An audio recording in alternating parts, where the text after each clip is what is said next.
동물들이 지능도 있고 또 의지도 있고 또 감정도 있죠. 이제 애완동물 또 반려견 또 반려동물 키우는 분들 보면 깊은 교감을 합니다. 지능도 있고 그리고 또 정서도 있습니다. 어떨 때는 사람보다 나을 때가 있어요. 예, 그래서 이렇게 집에 들어가면 항상 나를 반겨주는, 야, 네가 누구보다 낫다, 이렇게. 그 누구의 누가 될지 모르겠지만 네가 누구보다 낫다라고 이렇게 얘기를 합니다. 근데 그런 동물들은 아무래도 의지가 있고 감정이 있어도 결국 본능에 따라서 움직이죠. 그럼 동물들이 가지고 있는 본능 중에 가장 강한 본능이 뭘까요? 먹는 것, 공격 본능, 뭘까요? 예. 동물들이 동물학자들 또 생물학자들이 얘기하는 공통적인 의견이 있습니다. 지구상에 이 땅에 존재하는 모든 동물들의 가장 강력한 욕구는 종족 보존의 욕구래요. 종족 보존의 욕구. 그래서 자신의 DNA를 다음 세대에 전달하려고 하는 것.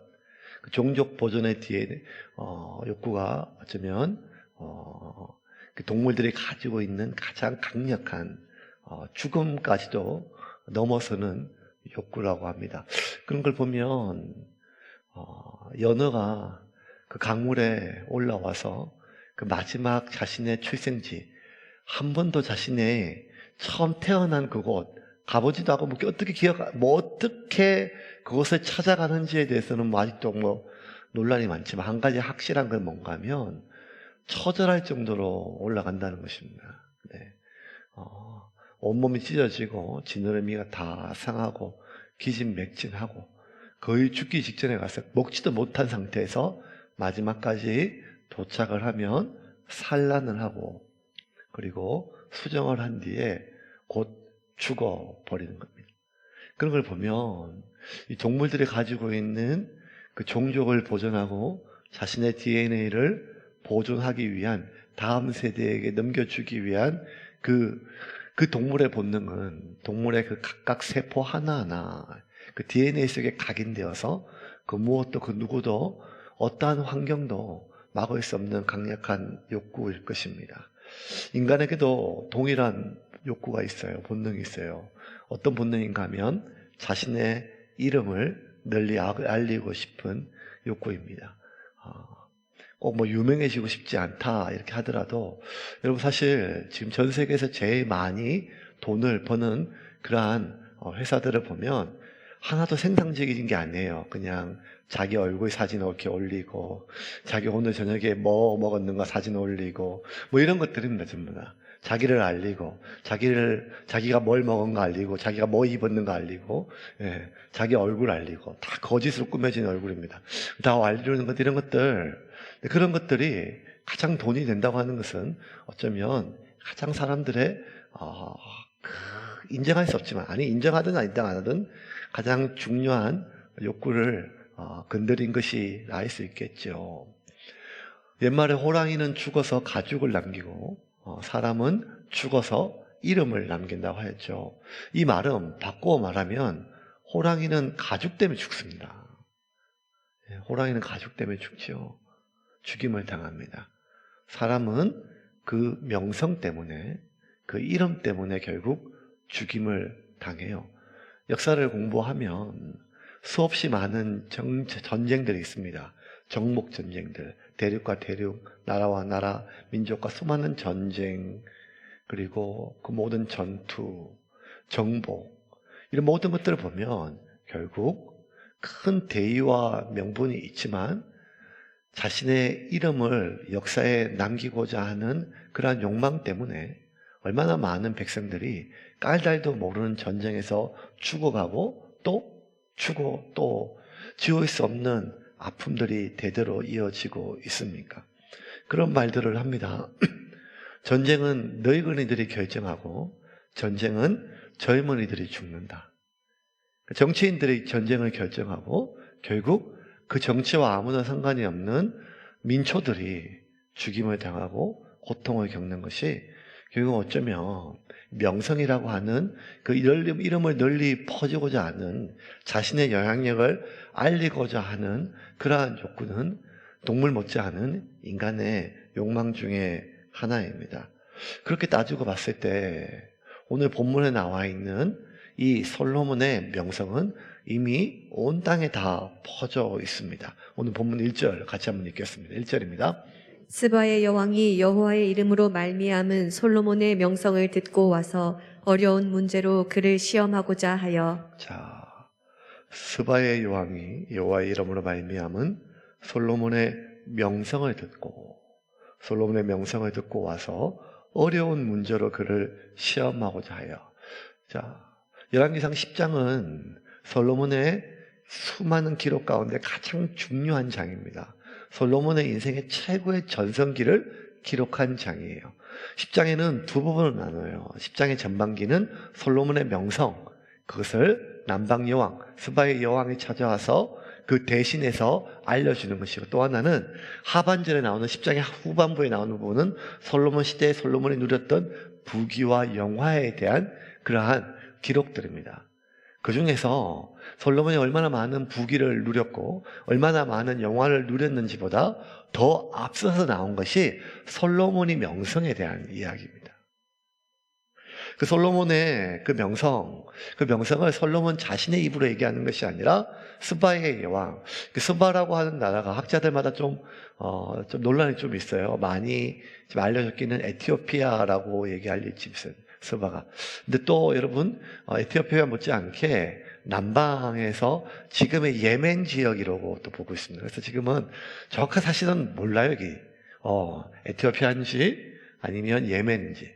중요한 것은 이 남방 쪽에서 여왕이 올라와서 솔로몬의 모든 지혜와 자신이 들었던 소문들이 사실이 맞는지 확인하고 솔로몬을 시험하기 위해서 찾아왔습니다. 2절과 3절입니다. 같이 읽겠습니다. 예루살렘에 이르니 수행하는 자가 심히 많고 향품과 심히 많은 금과 보석을 나페에 실었더라. 그가 솔로몬에게 나와 자기 마음에 있는 것을 다 말하매 솔로몬이 그가 묻는 말에 다 대답하였으니 왕이 알지 못하여 대답하지 못한 것이 하나도 없었더라. 자, 그 남방 여왕이 나와 자신의 마음에 있는 걸 다 말하며 속이 답답해서 상담받으러 온 건 아닙니다. 솔로몬의 지혜가 정말 자신이 들었던 그 명성대로 소문대로 그것이 맞는 거 확인하기 위하여 자신이 한 나라의 여왕으로서 왕으로서 그리고 한 인생을 살아가는 삶의 주체로서 인간으로서 여자로서 사람으로서 인생에 대한 질문, 세상에 대한 질문, 정치에 대한 질문, 삶에 대한 질문, 우주와 자연과 모든 것에 대한 그 물음에 대해서 다 질문을 했죠.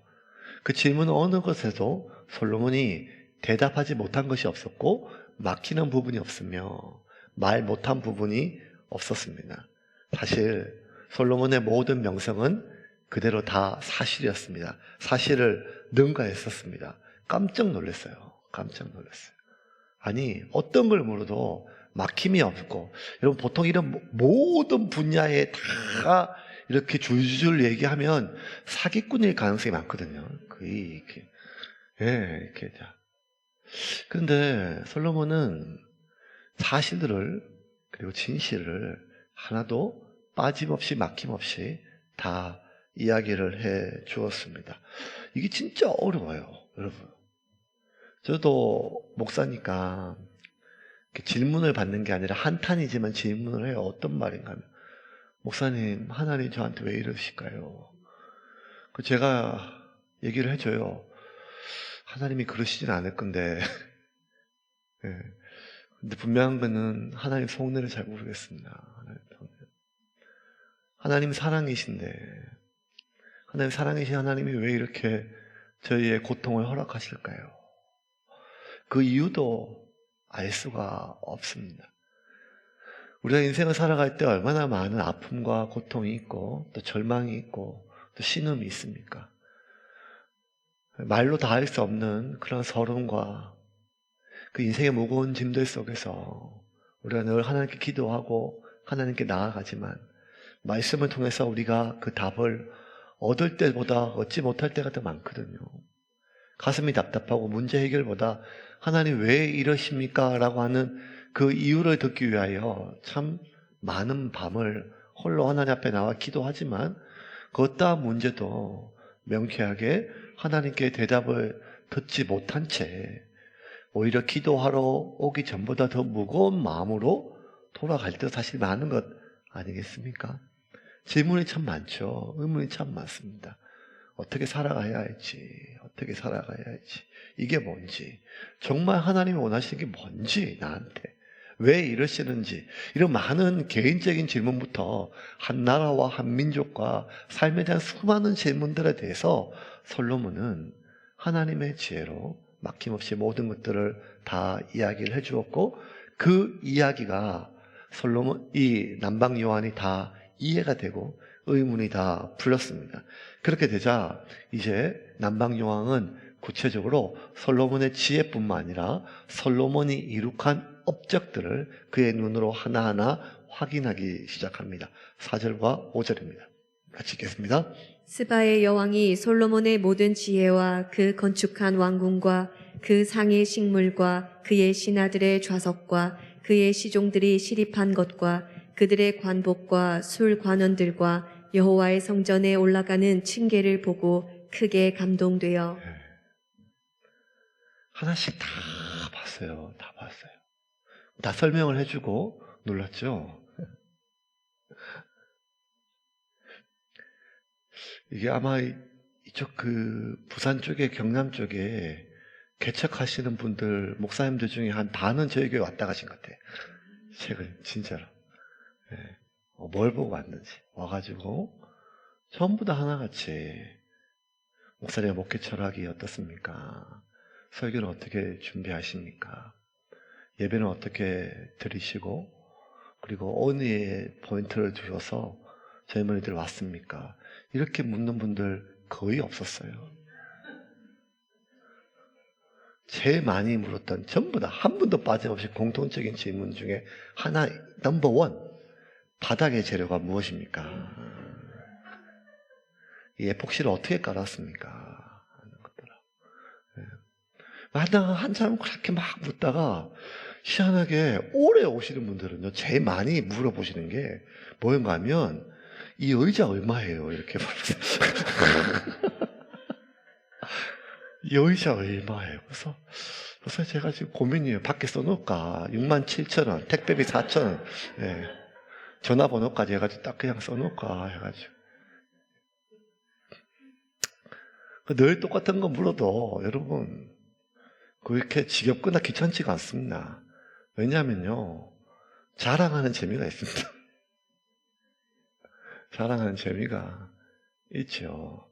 근데 오늘 본문에 보면 솔로몬의 자랑이 아니라 스바야 왕이 하나하나 그의 눈으로 모든 걸 봐요. 먼저 여러분 한 나라의 가장 큰 업적은 건축물이에요.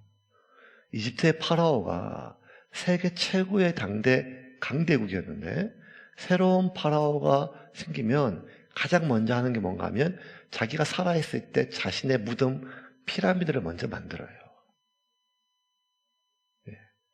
왕조가 바뀌면 제일 먼저 그 왕이 하는 건 뭔가 하면 궁을 새로 짓습니다. 이렇게 한 나라에서 가장 그 왕이나 아니면 그 나라의 힘을 발휘하고 또 자랑하고 내세울 수 있는 것은 건축물인데 이 솔로몬 시대의 가장 뛰어난 두 개의 건축물은 왕궁과 성전입니다.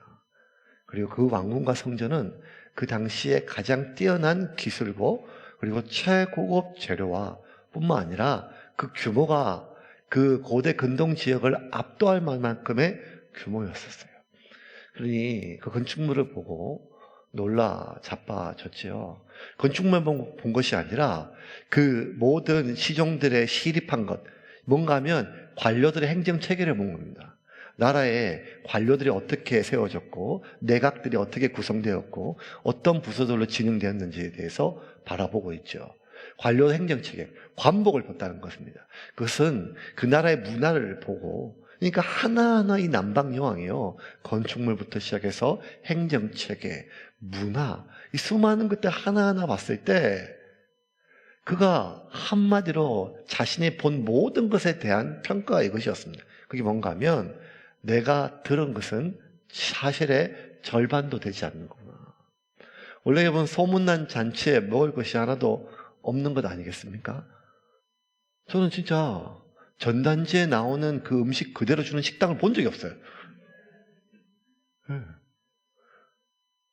맥도날드 햄버거도 봐도 햄버거 이만큼 두꺼운데 사면 이만큼 얇아요. 네. 그런데 솔로몬은 그에 대한 자기가 입어낸 소문도 아님에도 불구하고 그에 대한 모든 소문이 과장될 만큼 퍼져 있는데 서바 여왕이 확인했을 때 자신의 소문, 자신이 들은 모든 것들은 사실의 절반도 되지 않는다고 그렇게 이야기를 합니다. 6절과 7절입니다. 같이 보겠습니다. 왕께 말하되 내가 내 나라에서 당신의 행위와 당신의 지혜에 대하여 들은 소문이 사실이로다. 내가 그 말들을 믿지 아니하였더니 이제 와서 친히 본즉 내게 말한 것은 절반도 못 되니 당신의 지혜와 복이 내가 들은 소문보다 더하도다. 절반도 안 되는 거예요. 소문보다 더하다는 거예요. 이런 얘기를 들었을 때 여러분 얼마나 마음이 뿌듯할까요? 사람은 자신의 기대가 있어요. 어떤 반응이나 이런 것들 기대가 있는데 그 반응, 자신의 예상과 다른 반응이 오면 굉장히 기쁘거나 아니면 굉장히 당황할 수가 있어요. 제가 처음 전도사 사역을 시작한 게 94년도거든요. 그러니까 94년도에 이제 신학대학 3학년 때 경기도 오산 옆에 정남이라고 하는 곳에 면에 내리교회라고 하는 한 작은 교회가 있어요. 거기서 한 3년 전도사 사역을 했어요. 주일학교하고 중고등부를 했는데 좀 부흥을 했어요. 부흥을 했는데 한 3년 하니까 이제 신학대학원 이제 1학년에서 2학년 넘어갈 때 조금 이제 그 신학대학원에서 소문이 좀 나가지고 서울에 큰 교회에서 스카우트 제의가 왔습니다. 여러분 믿지 않겠지만 제가 그랬습니다. 이게 어느 교회 있는가 하면 옥하는 목사님 사촌 동생, 옥하는 목사님 말고 옥하는 목사님 사촌 동생 옥성성 목사님이라고 이제 옥하는 목사님 사랑의 교회에서 사역하시다가 충정로 교회라고 서울의 수돗물 충정로 교회로 이제 가셨었는데 이제 그거 사모하시다가 거기에 중고등부 사역자가 있었는데 이제 새로운 교육자 필요하니까 학교에서 좀 알아보러 얘기해가지고 이제 저한테까지 얘기가 됐어요. 좀 와서 이제 서울에 와서 좀 사역을 좀 해라 해가지고 이제 좀 어떻게 하냐니까 다 얘기 끝났다. 내가 너 알고 하니까 소문도 다 들었으니까 와서 그냥 설교만 해라. 그래서 이제 다 얘기가 끝나서 얘기가 다 끝났어요. 얘기가 다 끝나가지고 이제 그 내리교회에서 목사님한테 말씀을 드리고 연말에 3년 됐 교회를 좀 옮겨보려고 합니다 하니까 목사님이 아쉽지만 또 뭐 좋은 데 가니까 가서 열심히 하라고 얘기해 주시고 인사하고 이제 나와가지고 이제 그 충정역에 처음 갔어요. 가가지고 갔으니만 수요 예배에 목사님이 설교를 시키시더라고요. 교회가 이제 그 정남면에서 면에 있는 교회였어요. 예, 면에.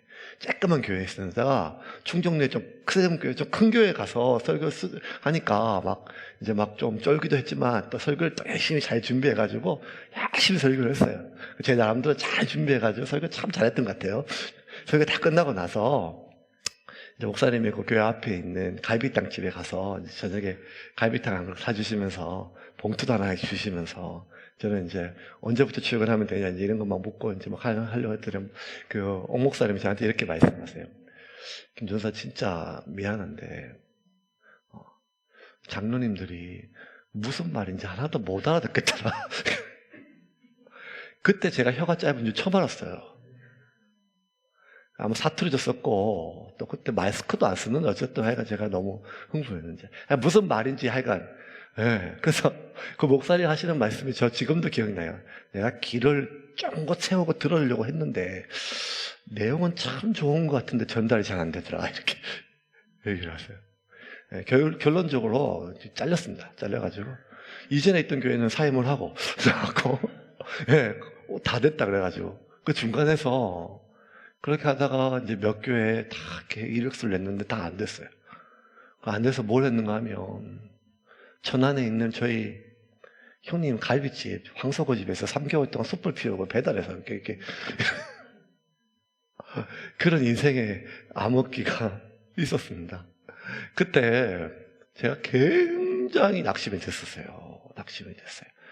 설교를 잘하고 못하고 이런 거 떠나가지고 무슨 말인지도 못 알아들으면 앞으로 내가 어떻게 사역을 할 수 있을까. 그때 제가 미라의 섬기단 장애인 사역하고 있었는데 그냥 수화롭게만 계속 장애인 사역해야 되나 뭐 이렇게 생각하기도 하고, 하여간 이렇게 3개월 동안 이력서를 계속 냈는데 잘 안 됐었어요. 안 되고, 그래서 그냥 이렇게 숯불 피우면서 그냥 갈비집을 해야 되나 여러 가지 마음 생각이 많이 들었었는데, 그때 저에게 이제 학교에 이제 동기들이나 아니면 또 선배들이나 또 이런 분들이 와가지고 아니다, 괜찮다, 내가 너 아는데 열심히 사역하고 그 사람들이 잘 몰라서 그런데 너를 잘 알면 분명히 좋은 사역지가 날 거다, 뭐 이렇게 위로해주고 또 저를 격려해주는 위로가 참 저한테는 힘이 되고, 그래서 마지막에 제가 한번 써본 데가 어딘가 하면 이제 안양 석수교회를 한번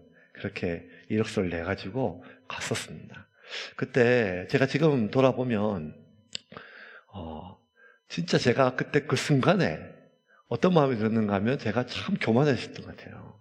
그냥 시골에 있다가 좀 서울에 있는 큰 교회에서 오라고 한다, 다 된 것도 아닌데 오라고 한다고 하니까 마음이 벌써 붕 떠가지고 나는 이미 다 됐고 누가 날 데려간다거나. 여러분, 무슨 사역자가 스카웃이 어디 있겠습니까? 그죠? 큰 교회가 어디 있고 사역 작은 교회가 어디 있겠어요? 주님 부르시는 곳에 가야겠죠. 그러면 어떤 사역지가 오면 기도해야 되지 않겠습니까? 하나님, 맞습니까? 현재 있는 사역이 어떻고, 그러니까 하나님께 묻고 이런 게 아니고 누가 인정을 해주고 좀 크다 하고 좋다 하고 뭐 이렇게 했을 때 모든 순서가 다 뒤죽박죽 되었어요. 뒤죽박죽 되었어요. 솔로몬이요, 어쩌면 그의 인생에 감당할 수 없는 지금 명성이 퍼졌어요. 명성이 퍼졌어요. 이 집 남방 요한까지 와가지고 말도 안 되는 칭찬들을 계속해요. 8절에 뭐라고까지 얘기하는가 하면 이렇게까지 얘기를 해요. 8절 같이 읽겠습니다.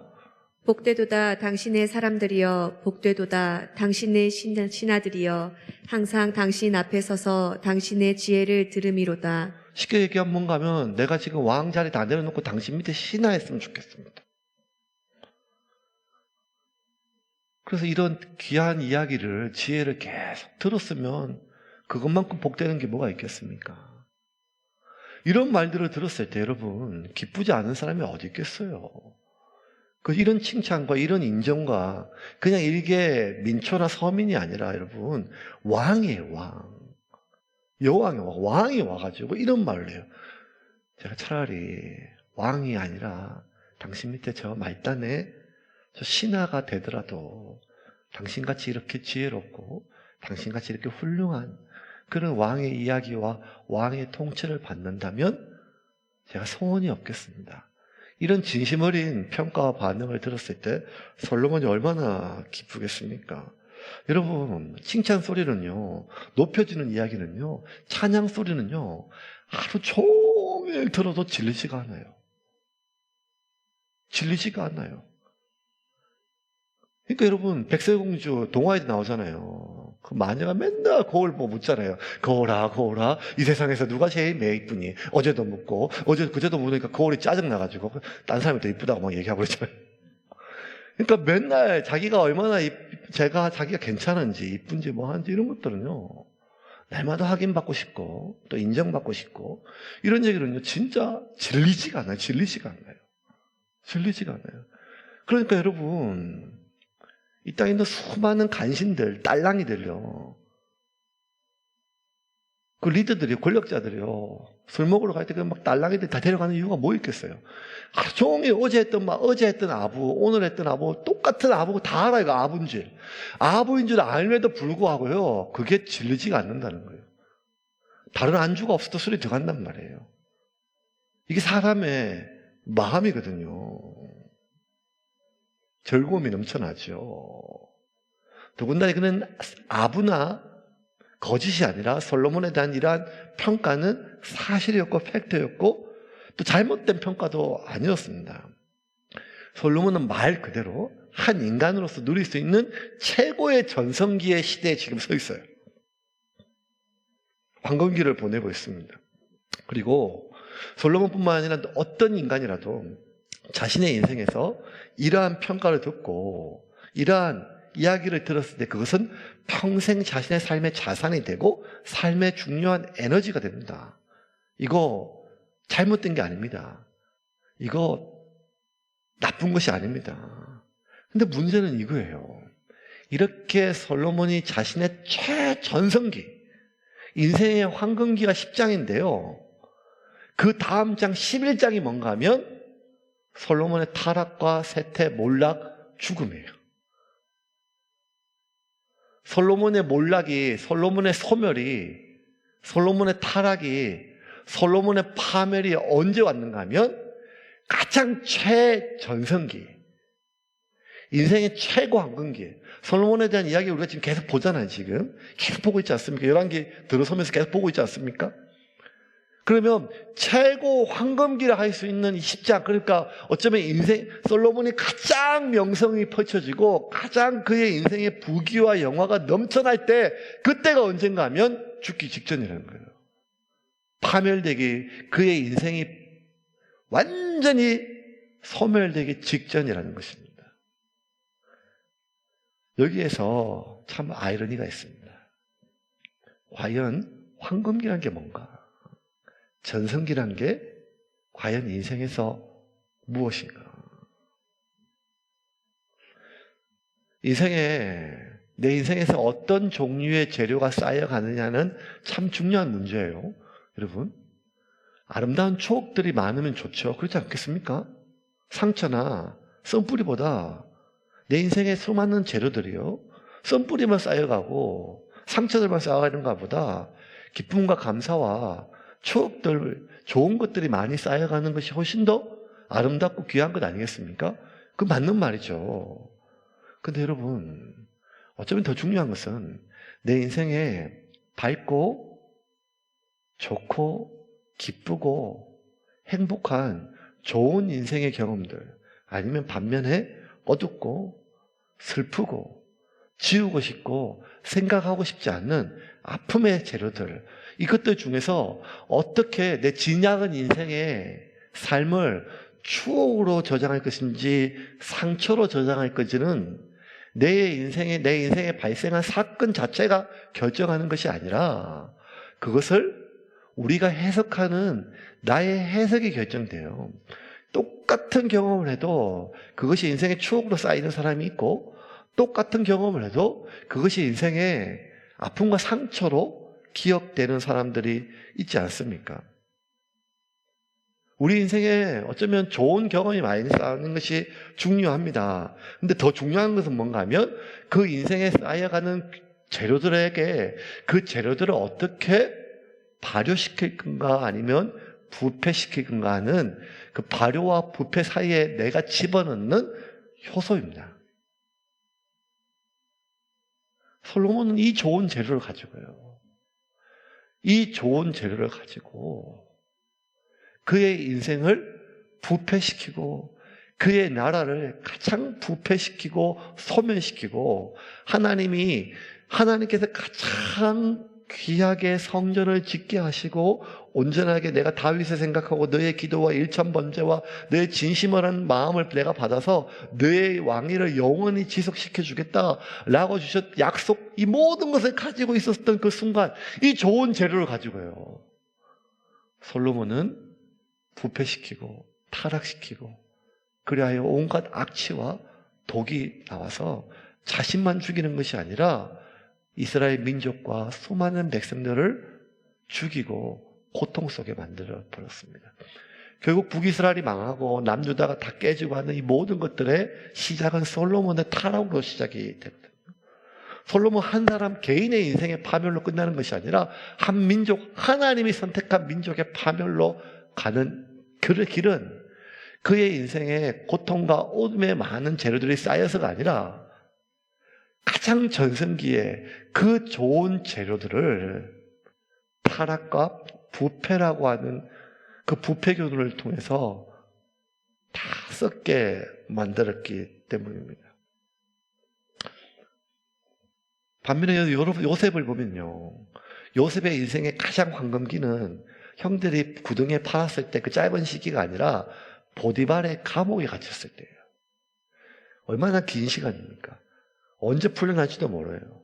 그 긴 시간이 어쩌면 요셉의 인생 가운데 가장 암흑기예요. 이 암흑기의 시간을 요셉이 어떻게 평가하는가에 따라서 그의 남은 인생이, 그 암흑기의 시간에 요셉이 자신의 삶을 어떻게 보는가에 따라서 요셉에게 앞으로 남은 삶이 어두운 긴 터널이나 아니면 냉소적으로 바뀔 수가 있는데, 가장 긴 그 어둠의 터널, 언제 풀려날지도 모르고 억울하고 고통 가운데 있고 결국 이렇게 끝날 수밖에 없는 인생의 절망 속에서 가장 인생의 암흑기였던 그 시기, 그 암흑의 재료에 요셉은 믿음과 소망이라고 하는 효소를 사용해서 그의 인생의 가장 전성기를 만들었어요. 성경에 나와 있는 하나님이 높이 쓰셨던 인물 중에 유일하게 그의 말년에 오점이나 얼룩이 없었던 두 사람을 기록하라면 모든 성경학자들은 반론의 여지가 없이 두 사람을 얘기합니다. 요셉과 다니엘입니다. 요셉과 다니엘은 그의 인생에 그 어떠한 오점과 그 어떠한 얼룩도 성경에 기록되지 않습니다. 정말 맑고 정결하게 하나님 앞에 귀하게 쓰임받았어요. 하나님께 귀하게 쓰임받는 것도 참 귀하고 어려운 일인데 마지막까지 오점이 없기는 얼마나 어렵습니까? 심지어 하나님 마음에 합한 다윗조차 밧세바와 우리아라고 하는 지울 수 없는 그 오점이 있지 않습니까? 모세 역시 마찬가지 아니겠습니까? 솔로몬과 삼손과 수많은 사람들을 봐도 하나님 앞에 어떻게 쓰임받는 것도 중요하지만 그가 마지막까지 그가 그의 인생의 전성기를 부패시키지 않고 얼마나 귀하게 발효시켜 귀한 향과 약으로 쓰임받을 수 있는지는 그의 마지막 삶이 결정하는 거 아니겠어요? 여러분 한번 생각을 해보세요. 여러분 주변에 한때 여러분이 참 은혜 받았던 분, 여러분이 참 귀하게 도전받았던 분, 여러분이 정말 하나님 앞에 내가 저 사람을 통해서 하나님 만났다고 생각했던 누군가가 어느 순간 그가 평생 이룩했던, 그가 평생 자신의 입으로 선포했던, 그가 평생 자신이 주장했던 모든 것들을 그의 삶으로 마지막에 뒤집는 걸 봤을 때 우리의 마음속에 얼마나 답답함과 안타까움이 있지 않겠습니까? 저도 지금 가장 큰 기도 제목은 이거예요. 하나님, 제가 설교한 대로 살게 해주시고 마지막 모습이 제 설교와 일치할 수 있도록 하나님 저를 부탁을 달라는 거예요. 요셉이 그가 마지막까지 가장 순결하고 청결하고 그리고 오점 없이 그의 삶을 하나님 앞에 드릴 수 있었던 가장 중요한 시기는 그의 모든 인생을 통틀어서 가장 암흑기라 할 수 있는 그 감옥에 갇혀있는 시기, 고난과 아픔과 굴욕과 그 절망의 그 시기에, 가장 암흑기 그 시기에 요셉은 믿음과 소망이라고 하는 이 하나님의 효소를 사용하여 그의 삶의 전성기를 열었음을 믿으시길 바랍니다. 이제 좀 말씀을 좀 정리하겠습니다. 내 인생에 어떤 재료가 쌓여지는지는 내가 선택을 못해요. 내가 살고 싶은 대로 살아가지는 게 인생이 아니지 않습니까? 지금 우리가 살아가고 있는 많은 삶의 모습들은 내가 하고 싶은 일보다 내가 할 수 있는 일, 내가 선택할 수 있는 것보다 내가 선택당하는 그 많은 일들, 어쩌면 내가 선택보다는 할 수 있는 일에, 나에게 주어진 일에 살아갈 수밖에 없죠. 모든 사람들이 내 인생뿐만 아니라 할 수만 있다면 내 자녀들이 꽃길만 걷게 하고 좋은 재료들만 우리의 자녀와 나와 우리 가족에게 주어주기를 바라지 않겠습니까?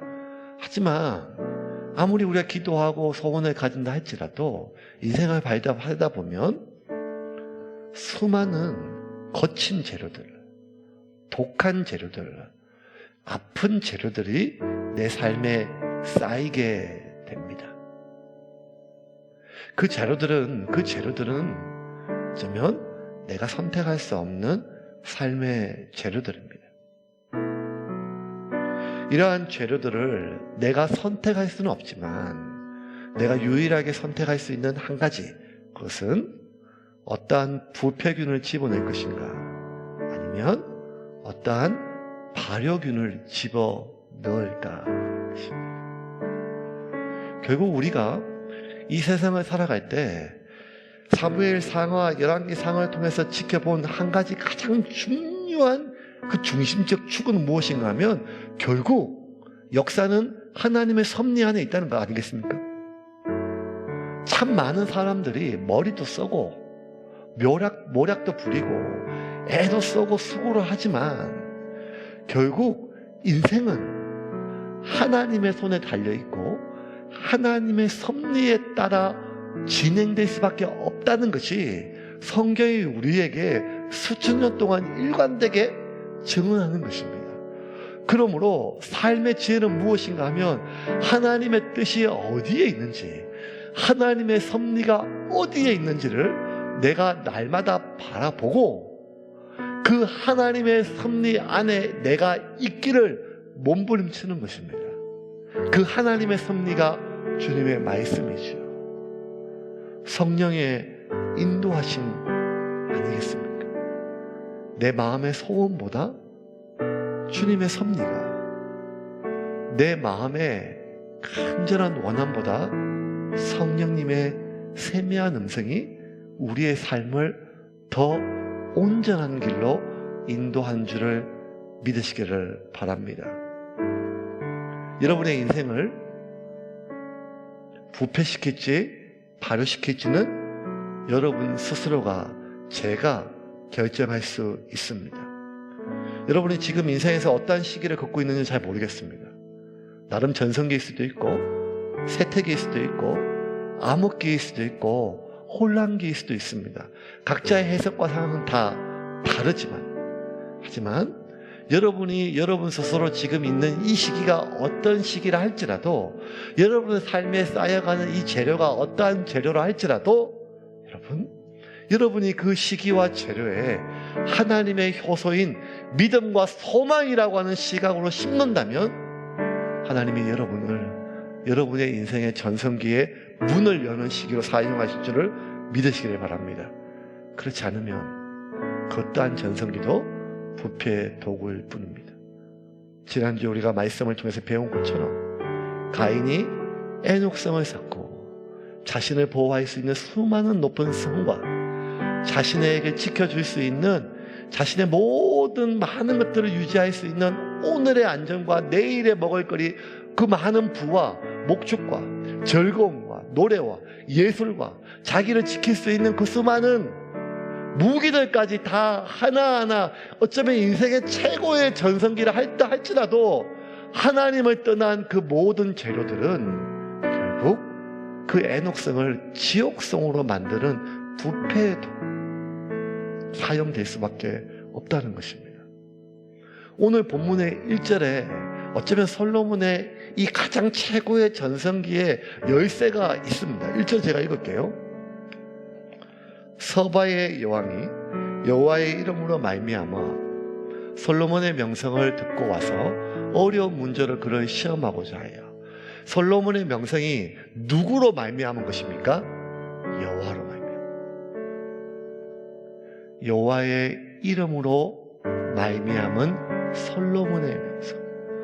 하나님 때문에 이룩한 그 하나님 때문이라는 것을 잊어버릴 때 그 명성은 결국 그에게 독이 됩니다. 그러므로 여러분, 우리의 마음을 살핍시다. 우리의 생각을 살핍시다. 우리의 깊은 인생의 중심을 삼십시다. 그리하여 여러분의 삶이 깊은 향이, 깊은 약이 흘러넘치는 주님께 흠양되어지는 귀한 주님의 아름다운 향이 되기를 주님의 이름으로 축원합니다.